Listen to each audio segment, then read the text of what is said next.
Sejam todos e todas muito bem-vindos e bem-vindas para mais uma troca com quem virou o jogo no mercado de design. Beleza, encaminha aí essa live aí para quem vocês acreditam que deseja virar o jogo no design, viver dessa profissão de maneira rentável, ter mais resultado, se tornar um profissional desejado ou desejada pelo mercado. A gente está nessa maratona de lives com empresas de design que viraram um jogo, são reconhecidas, têm resultado e podem servir de inspiração para nós, Valkyria, e com certeza para quem está nos assistindo aí também. Então, bora lá. Hoje eu converso com o Rodrigo Sayani, sócio da Plau Design. Se você curte tipografia, com certeza já ouviu falar deles. Então, vamos dar um tempinho e já já a gente dá início a essa troca.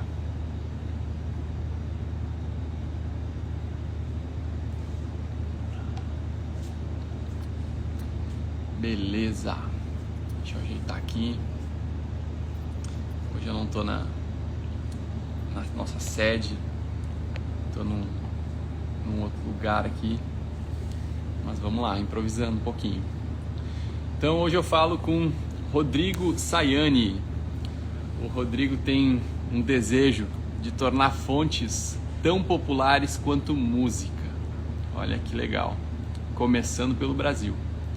Todo dia ele avança um pouco, desenhando fontes para pessoas, né, gente incrível, e para marcas que elas amam, coordenando o curso de design e ensinando tipografia na Miami Ed School Brasil.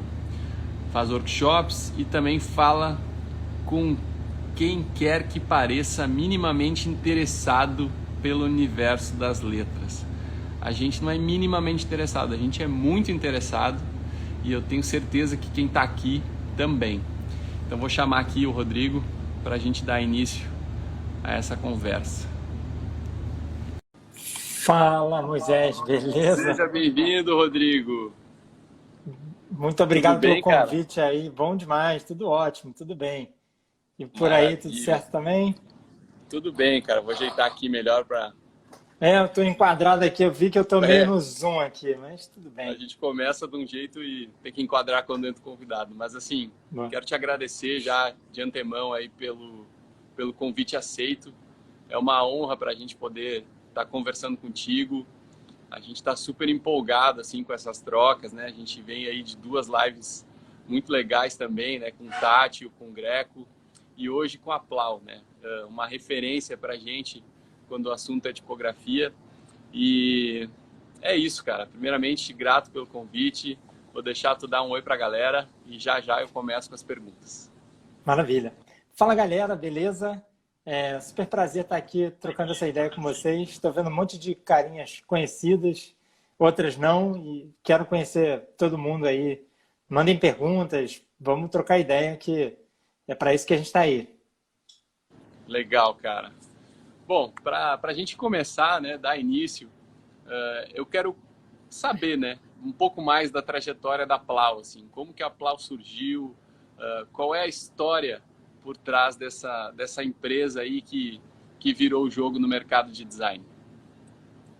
Boa. Então, a Plau ela começa antes da Plau. Eu tive um escritório de design com meu irmão durante 7 anos. Ele chamava Nirameco. E nessa caminhada desse estúdio, eu fui começando a me interessar cada vez mais por letra. Assim, sempre foi uma coisa que eu aprendi rápido, que seria um diferencial, né? Tipo, é aquela ferramenta que o designer manipula, e somente o designer manipula a princípio, né? O fotógrafo fotografa, o ilustrador ilustra, não importa tanto a formação, é uma formação até mais específica. O designer, ele tipografa, de certa maneira. Então, eu aprendi isso muito cedo e sempre tive isso como uma forma de encarar o design, assim. E aí, quando eu comecei a fazer projetos de marca, de identidade visual, eu comecei a querer, primeiro, manipular o logotipo, né? Fazer o logotipo falar o que eu queria. E aí eu comecei a entender que existia um universo grande por trás dessas letras que eu estava manipulando, aprender mais até chegar a essa história de desenhar uma fonte. E eu desenhei as minhas primeiras fontes ainda como Nirameco. Depois eu e meu irmão, a gente decidiu separar e fez a Plau. Na hora que eu fiz a Plau, eu falei, putz, vou embutir esse pensamento tipográfico dentro de uma venda mais empacotada de branding, né? Então, foi a hora que eu comecei a afunilar um pouco o jeito de falar sobre design, o jeito de encarar o design do jeito que eu gostaria de fazer, dali para frente, né? Na Nirameco a gente fazia de tudo e tal, né? Fazia motion, fazia um monte de coisa que hoje em dia a gente não faz tanto. E aí nessa a gente embarcou nessa da tipografia, absorveu as fontes de varejo, começou a fazer e daí foi, cara. Daí foi essa brincadeira de entrar com tipografia nos projetos e começar a fazer também para outras marcas. Então foi meio por aí, mas foi algo relativamente pensado, mas também veio por um pouco de sorte também, eu acho, né? Isso foi que ano, Rodrigo? Eu não sei se você chegou a comentar que ano que você... Então, eu comecei... A Nirameco começou em 2007, e aí foi até 2012, 13, e aí de 2013 para cá, meu irmão foi virar programador, ele foi para outro lado e eu fui para o lado da Plau, meio que seguindo com o que tinha ficado da Nirameco de branding e incorporando o Type como uma oferta realmente que acontecia, né? Que é uma oferta de verdade ali que a gente vendia mesmo, né? Não é uma coisa assim, fazemos aqui na madrugada, assim, sabe? Sim, sim. Então, uma trajetória aí de 8 anos de Plau. 8 anos de Plau. Eu sou péssimo com data, mas se você me perguntar quando começou, quando terminou, eu não sei muito bem, tá? Mas é por aí, são 8 anos. Essa eu sei porque tá lá no LinkedIn. Sim, sim, legal. E em que momento que vocês passaram a focar mais assim nessa parte da tipografia, das letras e deixar, não vou dizer que deixaram, né, o branding de lado, mas o foco passou a ser mais com tipografia? Isso é uma coisa muito curiosa, assim, porque a gente virou a chave da comunicação da Plau para a tipografia, né? Então, assim, pode parecer para quem está de fora de que a gente abandonou o branding ou deixou ele mais de lado.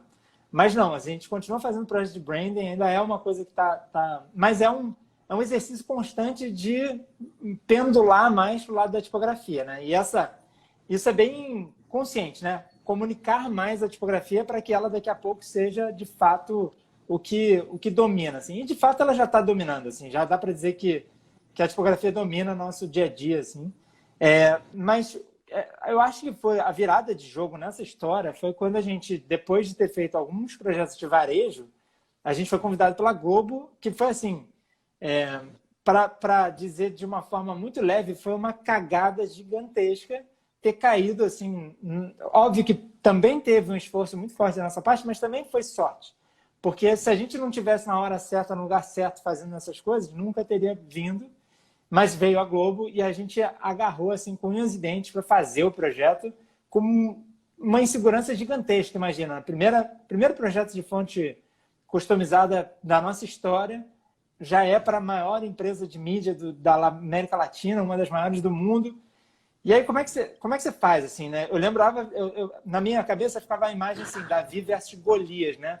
Eu falava, pô, eu vou estar ali no coração de um furacão, com muita gente olhando para aquilo e, tipo, apontando dedos, né? Falando, olha, seu A tá errado, né? Tipo, cara, esse estacionamento, você está fazendo com isso? Sempre assim, com a tal da síndrome do impostor, né? Fala, putz, o que eu estou fazendo aqui no meio de tanta gente? Mas no momento que começou o projeto, a gente entendeu que uma empresa pequenininha como a Plau, na verdade, estava lidando com uma outra empresa relativamente pequenininha, que é uma área específica da Globo, né? Então a gente não estava lidando com a Globo inteira. Eram poucas pessoas que estavam ali com a gente, com um sentimento grande de equipe, assim, né? Que eu acho que isso foi uma coisa que foi muito legal de ver como a Globo abraçou e fez a gente se sentir confortável no projeto. A partir daí, a gente entendeu que, pô, isso era um caminho, né? Eu lembro claramente o dia que eu descobri que a gente ia fazer esse projeto, que foi mais no dia que a gente foi na Bienal de Design, que foi no Rio. Aí a pessoa me falou que ia ser, cara, eu quase chorava de emoção, assim. E aí, a partir daí, eu falei, cara, é isso, né? Tem um caminho aí, né? Tem uma empresa que considerou a gente para fazer esse tipo de trabalho e a gente falou, pô, agora vamos empacotar essa oferta melhor, cada vez melhor, para chamar mais outras empresas. Na época, eu achei que essa seria a única, né? Eu falei, cara, beleza, tem a Globo, mas quem que pode bancar um projeto como esse, né? Aí eu contava na mão, assim, né? Em uma mão, falava, pô, essa. Ao longo do tempo eu percebi que não, assim, né? Que dependendo do grau de iniciação de cada empresa, você consegue entrar com diferentes níveis de projeto. E aí isso, para mim, falou assim, putz, eu acho que no Brasil não vai faltar oferta para esse tipo de trabalho tão cedo, porque, além disso, tem tanta gente, cada vez mais gente boa fazendo. Já tem gente que, né, cortou o mato antes de mim e também está cortando mato junto com a gente ali no dia a dia, né? Que legal, cara. Pois é, essa era até uma das perguntas, né, que eu ia te fazer. Em que momento que você sentiu, assim, que a Plau virou o jogo, né? Você trouxe já, achei super legal, assim. Porque hoje você tem bastante relevância, né? Se eu pensar, assim, boa parte dos estúdios de design no Brasil conhecem, né, o trabalho da Plau pelos projetos, né? Pelos projetos que vocês entregam, pelas parcerias que vocês consolidaram, não só diretamente com o cliente final, mas também com estúdios e agências, né, que estavam trabalhando em projetos de marca. Então é muito legal saber que essa virada, né, aconteceu a partir de um grande cliente, né, que foi aí a Rede Globo. Mas eu estou curioso para saber como que esse cliente caiu no seu colo. Como é que foi esse processo de captação da Globo para desenvolver esse projeto de fonte proprietária? Boa. A Globo captou a gente, mais do que a gente captou a Globo, na verdade, né? A gente não tinha nenhum trabalho específico de prospecção ativa até então, né? A gente começou a fazer isso muito depois de ter entrado a Globo, assim. Mas eu acho que a história é a seguinte, assim. A gente tinha feito alguns projetos de fonte de varejo. Isso faz com que a gente tenha uma entrada muito fácil com vários estúdios que a gente jamais teria se a gente fosse um estúdio pequenininho de design fazendo projetos em casa, vamos dizer assim. Sim. Quando a gente tem uma fonte de varejo, o mínimo que a gente tem é um convite para uma conversa, né? Fala assim, ó, tem essa fonte aqui, o que vocês acham? Pô, usa, experimenta nos projetos. E aí você começa a criar uma rede maior, assim, né? Nessa história, assim, ter feito as fontes de varejo foi fundamental, porque, primeiro, deu um gostinho do que seria viver de tipografia, né? Ganhar royalties, ganhar um dinheiro fazendo aquilo que eu tanto sou apaixonado e tal. E a partir dessa história, mais gente vê o projeto, assim, né? Então, aí muita gente me pergunta assim, poxa, e premiação, o que você acha? Eu falo assim, aí talvez se você me perguntasse uns 5, 6 anos atrás, eu falaria, premiação é um negócio que é meio pra gente, da gente pra indústria, pra gente conversar, para nossos pais saberem que a gente está indo bem, né, e tal. Mas eu acho que a premiação, nesse caso, teve um papel fundamental para a gente chegar na Globo, assim. Que eu lembro que, na época, assim, um ano antes dessa prospecção, a gente tinha ganhado 2 destaques com 2 fontes que a gente tinha feito numa Bienal. E os jurados, entre os jurados, estava uma das pessoas que contratou a gente lá da Globo e ela viu aquilo. Então, de alguma forma, aquilo ficou na cabeça, assim, né? Então, é uma coisa meio fantasma, né? A reação que se dá a um prêmio, assim, mas ela está lá e ela aparece em algum momento, ela retorna, assim, né? Então, desde então, meu coração se aqueceu um pouquinho mais para as premiações. Ainda, meu calcanhar de Aquiles para a premiação é só fazer a entrada. Assim como botar um projeto no Behance, dá trabalho para caramba, fazer imagina numa premiação. A entrada de projeto em... Pois então dá super trabalho, mas todas as vezes que a gente entrou, a gente viu que eventualmente valeu a pena por um lado ou por outro, assim, né? Cara, muito legal. Ontem eu estava falando com o Greco exatamente sobre isso, né? Sobre as premiações. Também, por vezes, ficava um sentimento de ter sido injustiçado, né? Por algum resultado que a gente não concordava, ou alguma coisa assim. E aí eu contei para ele que o Nubank bateu na nossa porta porque nos encontrou numa premiação de design, né? Então, Não, o tiro aconteceu de novo, né? O raio caiu aí de novo, né? Então, um prêmio de design trazendo um cliente para a Plau, né? Não é qualquer cliente, né? Que nem tu falou, uma das maiores empresas de comunicação do mundo. Então, isso é muito relevante, né? Bom, vamos lá que estou gostando desse papo aí, tá incrível. E nessa trajetória, Rodrigo, quais foram assim os principais desafios olhando para o negócio, olhando para a questão que vai além da criação, né? Você comentou que começou com as fontes de varejo, né? E eu não sei como é que foi isso. Se você puder até explicar, né? Se você disponibilizava elas para as agências gratuitamente, né? Como uma degustação, e aí depois o seu trabalho passou a ser reconhecido, né? Que até isso é uma das estratégias que a gente adotou assim no início da empresa, de oferecer um projeto sem custo para uma grande empresa. Quando estava diante de um cliente que a gente entendia que era o nosso cliente ideal, que poderia surtir uma parceria muito próspera, a gente fazia isso, né? De oferecer um projeto de degustação.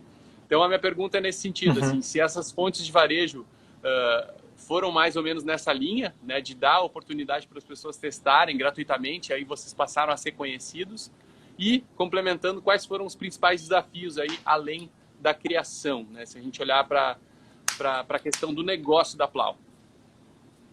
Boa, acho que o principal desafio de uma empresa que se propõe a fazer tipografia no Brasil é convencer todo mundo em volta dela de que isso vale a pena, né, de que isso eventualmente vai trazer resultado. Para começar, assim, pais e pessoas próximas, minha esposa, né?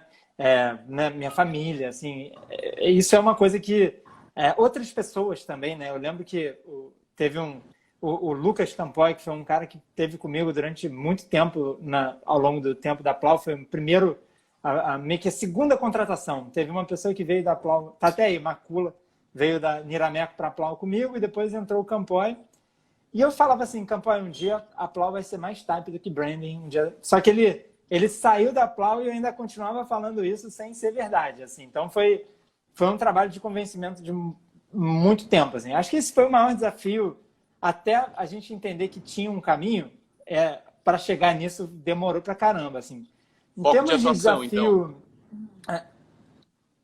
Você entende que o desafio principal foi aí, focar, assim, né? Encontrar esse foco. Encontrar o foco, na verdade, encontrar o foco nem tanto, assim, porque isso era o nosso dia a dia de trabalho já, sabe? Eu acho que aí não tinha tanto esse problema, mas convencer o mundo de que aquilo traria resultado, entendeu? Acho que teve muitos altos e baixos, e aí entra um pouco o desafio meio que de gestão de uma empresa, né? Pô, a gente sempre, desde da Nirameco, né? Uma das coisas... Eu saí da empresa onde eu estava para formar o meu estúdio porque eu tinha sido... o RH não tinha me tratado da maneira como eu gostaria dentro daquela outra agência. Então, sempre foi um pilar do jeito que a gente fazia negócio, tratar muito bem quem estava com a gente. Então, isso faz com que a gente tivesse mais preocupação com impostos, mais preocupação com várias outras questões, né? CLT, fazer tudo certinho com a galera. Acho que principalmente essa parte de gestão mesmo, né? De dar boas condições para a galera, para que eles fizessem o melhor trabalho possível. Eu como gestor, de certa maneira, comecei cedo demais. Eu tinha, sei lá, 26, 27 anos quando eu comecei meu estúdio e tive que passar por todas as etapas de aprendizado, de quebrar cabeça e de bater na porta mesmo para saber como lidar com esses problemas, né? Então, acho que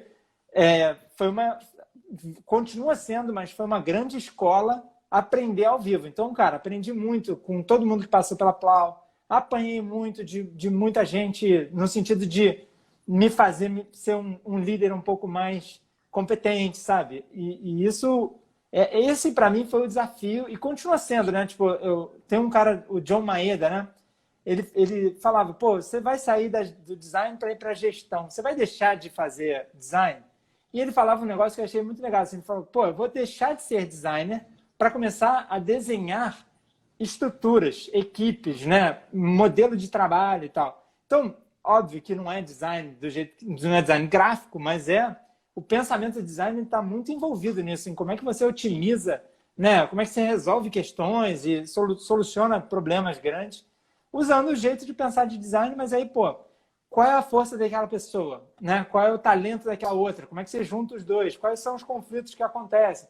Isso tudo, acho que é o desafio, né? Eu acho que tocar uma empresa de design é muito mais sobre isso do que sobre tocar a parte do dia a dia, que pô, aí é gostoso demais. Eu continuo desenhando, adoro, né? Continuo fazendo isso, isso é um pilar da minha atuação, mas o difícil é o dia a dia.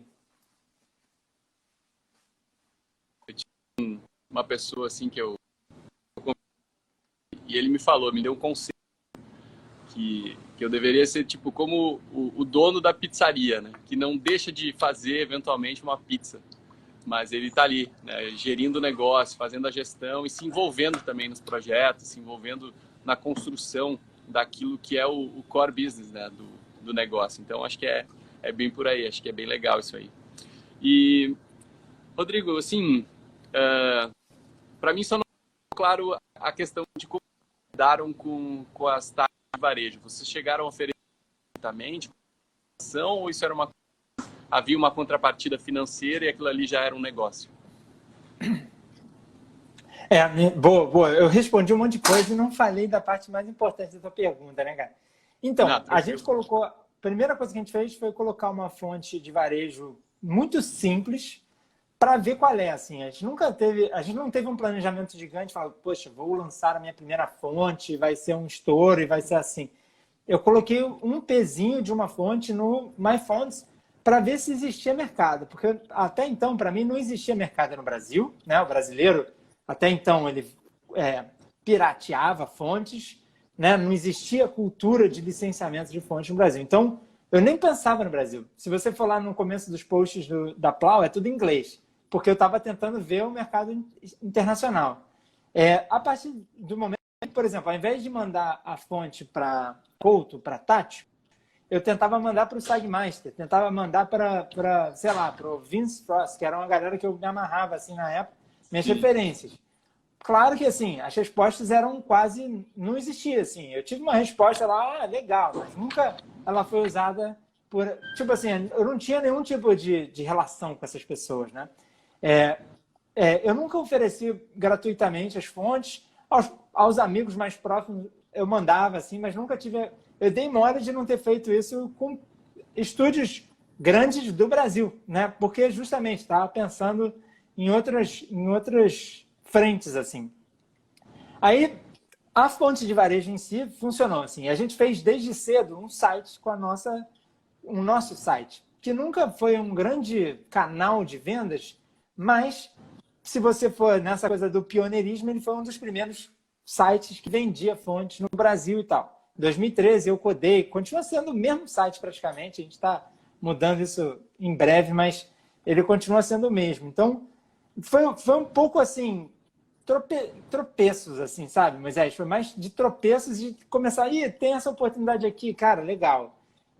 Eu acho que nesse começo foi assim. Depois entrou várias outras coisas, tipo hoje está no Adobe Fonts, né? E isso simplifica muito a relação. Você fala, galera, testa lá, baixa lá, a gente ganha dinheiro por isso também, então não importa se você vai pelo comercial, pelo coisa, ou não, pelo Adobe Fonts e funciona e tal.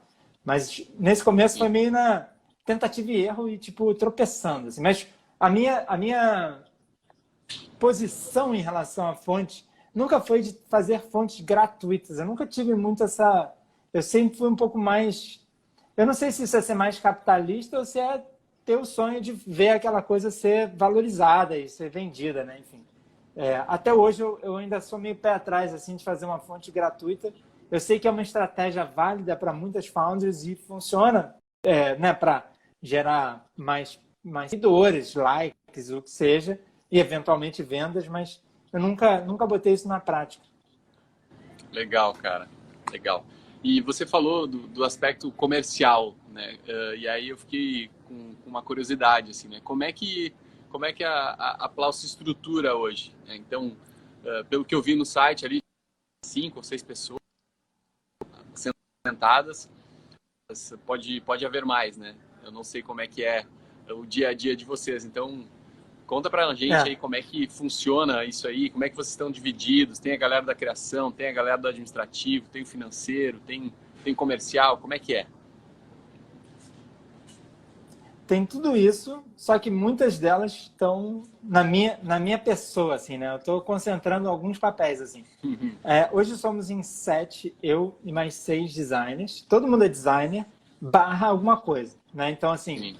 hoje o Walter Vinícius Costa cuida de conteúdo. Então, meio que eu destaquei ele para fazer conteúdo. Então, as postagens do Insta, né, conteúdo em vídeo. Ele acabou de lançar um vídeo essa semana muito legal falando sobre modernismo e ornamento, usando uma revista em quadrinhos. Enfim, coisas que a gente faz porque a gente sabe que é parte do nosso posicionamento falar sobre tipografia e design de maneira a trazer conteúdo, a educar de alguma forma mais nosso universo, né, as pessoas estão próximas da gente, assim.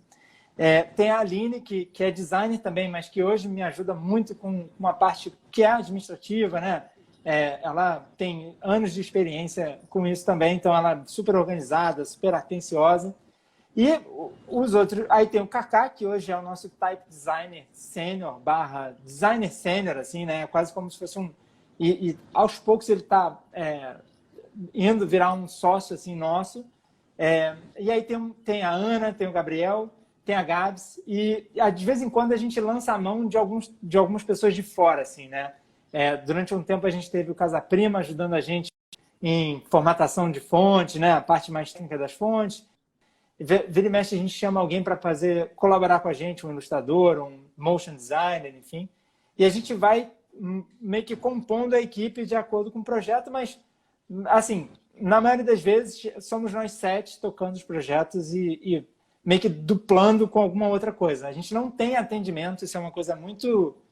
Desde muito cedo eu quis que não tivesse, eu queria que o designer que estivesse envolvido no projeto sempre estivesse à frente, pudesse tratar Contato com o cliente, diretamente. né? Isso faz com que o jeito que eu tenho de contratar tenha muito a ver com isso também, né? A pessoa tem que ter uma noção boa de como fazer essa relação, assim.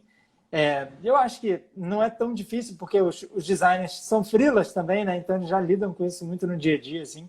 Mas é um jeito diferente de pensar para que eu sempre achei que o trabalho fosse sair melhor se o designer estivesse diretamente envolvido ou visse sem ruídos, feedbacks, né? Sem nenhum tipo de intermediário aquele trabalho. Além disso, eu também nunca quis centralizar muitas coisas na minha figura. Assim. Eu sou desorganizado pra caramba em termos de coletar o feedback, beleza, eu anotei, mas o que eu faço depois? Eu sou desorganizado comparado com outras pessoas, sou bem desorganizado. Então, eu prefiro que não fique comigo as coisas. Então, eu sempre confiei muito em sistema, assim, né? Tipo, o Trello, vamos botar o Trello lá para organizar a coisa, para não ficar na minha memória. Se ficar na minha memória, ferrou, assim. Sim, legal, cara. E achei interessante que você trouxe, né, esse aspecto da contratação, assim, e também da figura do designer se relacionando, né, com o cliente para absorver as necessidades, absorver os objetivos e tudo mais que é necessário, né, ter essa sensibilidade, assim. Então, eu acredito muito nisso. Aqui na Valkyrie a gente também trabalha desse jeito, né? Não tem a figura do atendimento, né, que faz a ponte entre a criação e o cliente. Então, a gente preza, né, por pessoas que tenham essa habilidade suave, né, de se comunicar, de se relacionar, de conseguir empatizar com o cliente para entender aquilo que ele quer e aquilo que ele precisa também, né, para resolver um projeto. Mas muito bacana. Total. E, cara, assim, pelo início da trajetória que você começou de tentar no mercado internacional, mandar fonte para a Segue Mais, a pergunta eu acho que vai ser bem interessante, né? Hoje, nesse momento, 2021, você acredita que o design no Brasil é valorizado?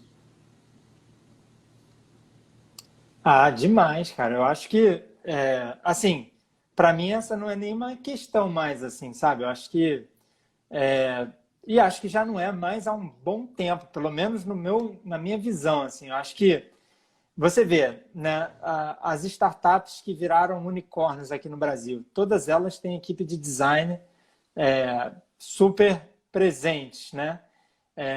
Eu acho que todo esse universo das startups, ele, de alguma maneira, ele tirou o patamar do design de uma coisa meio para fazer bonito, de uma coisa estratégica e que precisava fazer parte do pensamento. Acho também que as marcas agora elas pensam muito em muitas plataformas, né? Não são mais, né, só impresso ou só televisão comercial, e isso muda muito o jogo, porque se você não tem uma interface muito bem feita... Tudo bem que eu estou aqui batendo um pouco só nessa parte de experiência de usuário, né, e tal, mas eu acho que isso, e o olhar mesmo da galera de UX e de UI, reverberou em outros lados, né? Então, assim, eu não vejo, pelo menos, eu não vejo mais tantas pessoas reclamando assim, olha, meu cliente não entende o que é design. Assim, talvez exista ainda muitos, mas eu acho que, na maioria das vezes, a pessoa já entende que precisa começar de algum lugar que é acima do básico, assim, né? E eu acho que isso mostra que certamente está muito diferente do que foi há 5, há 10 anos atrás. Então, assim, eu acho que está bastante valorizado.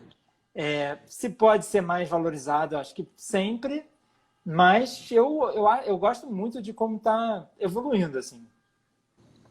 Legal, cara. Maravilha. E pensando assim, na galera que está começando, Rodrigo, conselhos que tu daria para essa galera que vai entrar no mercado de trabalho, assim, né? Que vai começar ou com freelas, ou trabalhando em um estúdio, ou uma agência. No que focar, no que estudar para se desenvolver? Ah, cara, nesse começo eu acho que é tão difícil focar em alguma coisa, né? Assim, o que eu diria é mais o contrário, né? É tipo desfoca um pouco, assim, né? Olha pro que você gosta, tenta ampliar um pouco, né? Também aquilo que você não gosta, fala assim, pô, outro dia tem uma designer que eu adoro, que é a Jess Silva, e ela é uma super type designer, estudante e tal, e ela tava assim, sinalização é um negócio do demo, assim, né? Tá aprendendo na faculdade. Ainda bem que tem na faculdade para a gente não ter que fazer na vida real depois. E eu acho que, assim, isso é ótimo, né? Quando ela consegue eliminar as coisas que ela não gosta de cara, assim. Por outro lado, por exemplo, a Plau nunca seria a Plau se não tivesse sido a Nirameco antes, onde a gente fez flash, apresentação, vídeo, né? Tipo, experimentou com várias coisas para chegar e começar a funilar um pouco naquilo que a gente gostava mais, assim, né? Então, e outra coisa que eu sempre falo com meus alunos, assim, né? Tipo, olhar para aquilo que vai além do design, né? Tipo, eu, por exemplo, sou apaixonado por esporte, gosto de tênis, sei lá. Aí tem uma fonte lá nossa, que é a Tenês, que tem a base nisso, né? Outras pessoas vão ter outros gostos, outros interesses, isso vai levar elas para outro tipo de trabalho, né? Eu acho que aquilo que a gente faz fora do escritório, né, longe dos computadores, tem que, de alguma forma, informar aquilo que a gente faz no computador ou na nossa vida profissional. Então, ter interesses, ter outros interesses, né, olhar para outras coisas, acho que amplia muito. O designer ele tem que ser meio esponjão, assim, né? Tem que olhar para tudo com um olhar muito curioso, assim, né? Então, acho que é meio por aí, assim. Meus conselhos não são muito para serem comprados, não, mas se eu tivesse que falar alguma coisa, é mais isso aí. Tipo, amplia o olhar e vamos ver no que dá também. Sim. E paciência também, né, Moisés? Muita paciência, eu acho. As coisas não acontecem na velocidade da nossa expectativa, né? Muito menos da noite para o dia, infelizmente. Mas é isso aí. Jamais, né? E a gente fala isso também, né, para os nossos alunos, de generalizar internamente, assim, né? De tu testar e encontrar aquilo que tu ama fazer e faz bem. Né? E se para isso, melhor ainda. Aí tem o fit perfeito, né? Entre aquilo que eu sei fazer, que eu amo fazer, que eu faço bem e que eu posso ser valorizado por isso. Né? Tem pessoas dispostas a investir no meu trabalho para inovar, para crescer. Então isso é muito legal, assim, né? Ver essa possibilidade, né? Da gente, no início, realmente fazer a gente já fez no início, até eventos corporativos a gente já desenhou, para ter uma ideia, assim, né? Do negócio. Não tinha nada a ver com o que a gente gostava, mas era para pagar as contas mesmo, né? Para poder faturar e fazer a roda girar. Então, eu acho que isso faz parte do início, né? Mas os anos vão passando, a gente precisa realmente encontrar aquilo que a gente ama fazer e faz bem para focar e se postar como um especialista, né? Hoje eu vejo a Plau como um especialista em type, né? E isso faz com que vocês ganhem autoridade, né? Poxa, se eu for pensar numa empresa, certamente na top 5 list ali vai vir o nome de vocês, né? Para a gente criar um projeto em parceria ou indicar para algum cliente nosso que porventura precise desenvolver uma fonte proprietária. Então acho que isso é construído, né? Por isso a importância da paciência que você comentou, né? E assim, vamos ver. Para a gente, eu gostei que você falou, né, que tá mais valorizado o design no Brasil de 5 anos para cá. A sua visão tá uma pelo que eu percebi, né, e eu compartilho dela também. E então é possível, né, da gente viver, da gente ser bem remunerado, da gente sustentar a nossa família a partir do trabalho. E só que a gente precisa ir além, né? Só ser um bom só criar projetos talvez não seja suficiente, né? A gente é prova real disso, de que não foi suficiente, né? A gente era bom, mas a gente entendia que precisava parecer também ser bom, né? E olhar para outras coisas que iam além disso. Quais as competências, Rodrigo, que tu acha que são fundamentais, assim, essenciais para poder viver de design, para poder empreender no design? Cara, assim, é super difícil falar de modo genérico sobre isso, porque, assim, eu particularmente sou um cara muito privilegiado, então a gente tem que reconhecer esse privilégio, né? Reconhecer o quanto que a gente teve de facilidade na vida para chegar aqui e poder dizer, nossa, foi uma jornada tortuosa e tal, assim, foi, mas não foi nem de perto uma jornada tão complicada quanto a gente imagina quando a gente olha em perspectiva, assim, né? Então, assim, certamente resiliência é uma das características que eu acho que é mais fundamental, assim, né? Tipo, ter resistência à frustração, né, cara? Porque essa coisa da paciência e resiliência, acho que andam muito juntas, assim.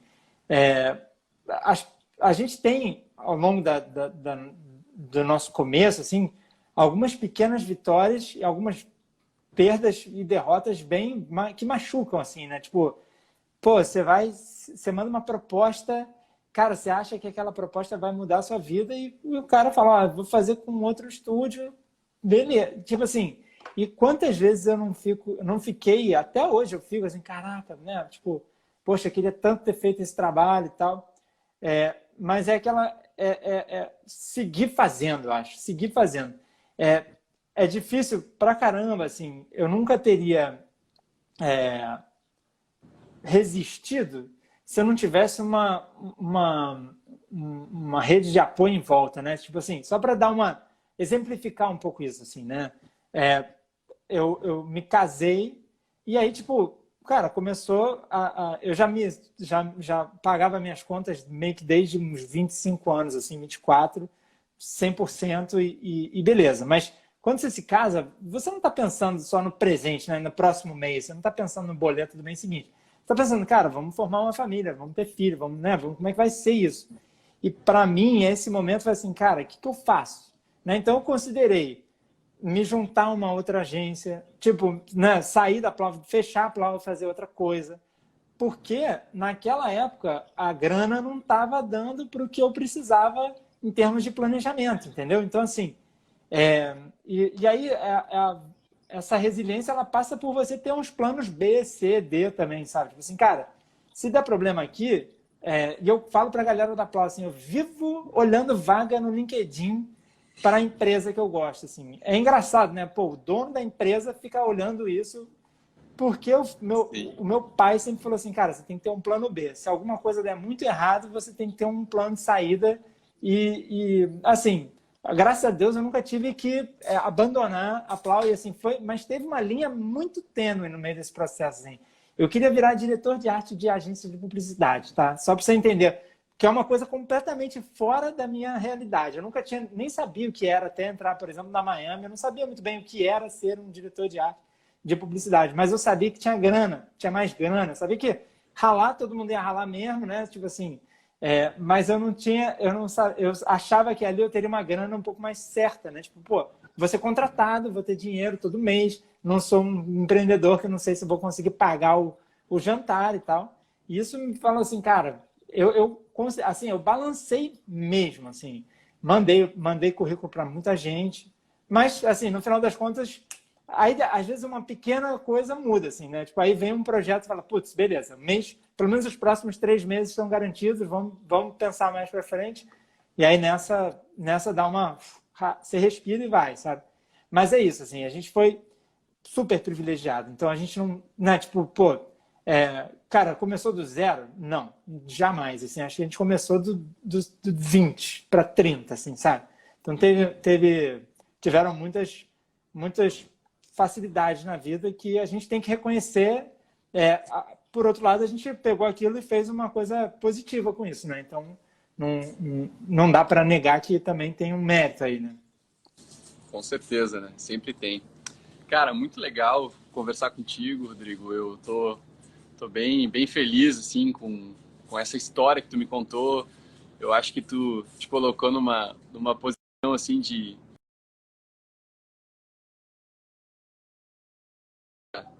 como ela é, né? Isso é muito legal, assim, né? A gente poder se inspirar a partir disso.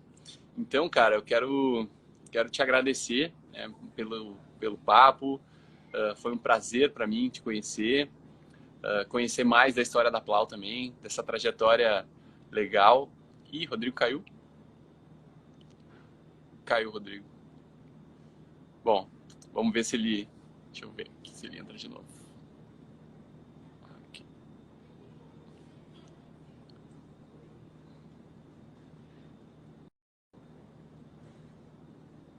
Voltei, Moisés. Eu arrastei aqui sem querer, mas estou de Aê. volta. Não, beleza, cara. Para tu dar o teu recado final aí também. Mas antes eu quero convidar todo mundo que está nos assistindo aí para continuar, né, nessa busca por evolução, por valorização do mercado de design. A gente está realmente engajado a transformar o nosso mercado, a colaborar mais, né, a promover outros estúdios que também são referência, que viraram um jogo, que estão fazendo projetos legais, que estão vivendo essa profissão de maneira agradável, né? Tá sendo bom, estão sustentando suas famílias, seus casamentos e estão prosperando. Então acho que isso é muito legal. E a gente vai contar a nossa história, a gente vai contar o que a gente fez para conseguir ter resultado no design e também passar a ser reconhecido no mercado, né? Ganhar prêmio, chegar em clientes como eu falei, né? que bateu. Então, nos dias 2, 3 e 4 de novembro, a grande virada. A gente vai fazer esse treinamento gratuito e online para quem quiser aprender a partir da nossa vivência e colocar tudo isso em prática. Então, te agradecer, Rodrigo, pela participação.